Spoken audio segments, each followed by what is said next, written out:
Hey guys, and welcome back to the channel. Today let's review Loopmancer. Loopmancer is a rogue action platformer with a Japanese cyberpunk setting, I think. You play this generic detective as he searches for clues about a missing journalist. And you need to kill a lot of bad guys in the process, so that gives you an idea about the story, which is pretty abysmal. I mean, it's really, really bad. It goes overboard completely. There's no way that you will feel invested in anything that goes on.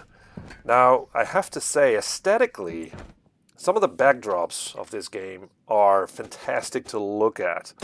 And you'll fight your way through neon-soaked, beautiful rendered backdrops and procedurally generated level platforms full of enemies that you need to kill. So, in one way, it looks really nice.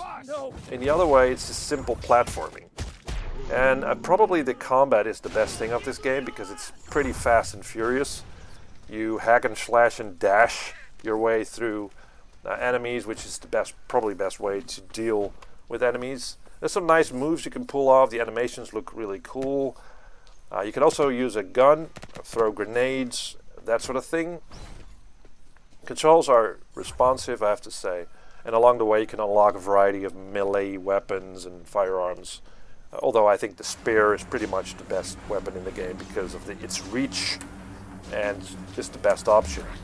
Now here's the thing, as is the nature of this game, it does get repetitive after a while, because when you die, the game sets you back all the way to the first level. That means that you will lose all your weapons, but not your upgrades. As you progress through a level, there are upgrades you can find that will make it so that you get more health or more stamina, more strength, and that sort of thing. But again, it's when you die, you just lose your stuff, so you need to start all over again, and a new loop starts. And the new loop means that the level is sort of randomized in a way. The things have changed a bit. The platforms differ because it's procedurally generated, so the platforms are a bit changed, and sometimes you can, in the next loop, you'll meet enemies that are harder, or different enemies that you fought in the last level that you died on. But the thing is that even though it all looks quite fancy, the combat sort of wears thin. The enemies pretty much give you the same taunts over and over again, and there isn't enough variety. It feels like a chore to go through all these levels again, because these levels can be quite long, and it's not very rewarding. It's just not interesting enough. For instance, a game like Rogue Legacy, which is also a rogue platform game, is interesting because when you die, you get this different character with different attributes, with different abilities to play with. So it feels fresh when you start all over again. This game, not so much. You basically start over again.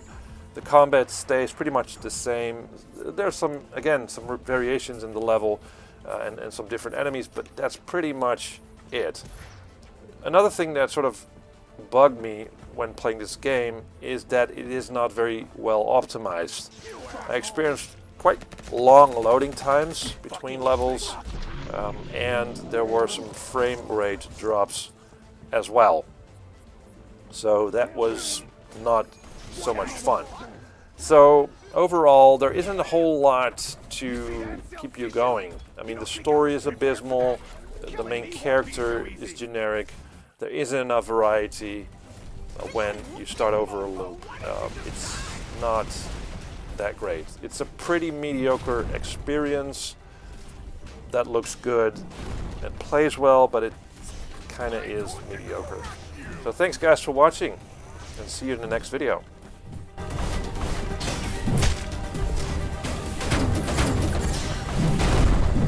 Was that supposed to hurt?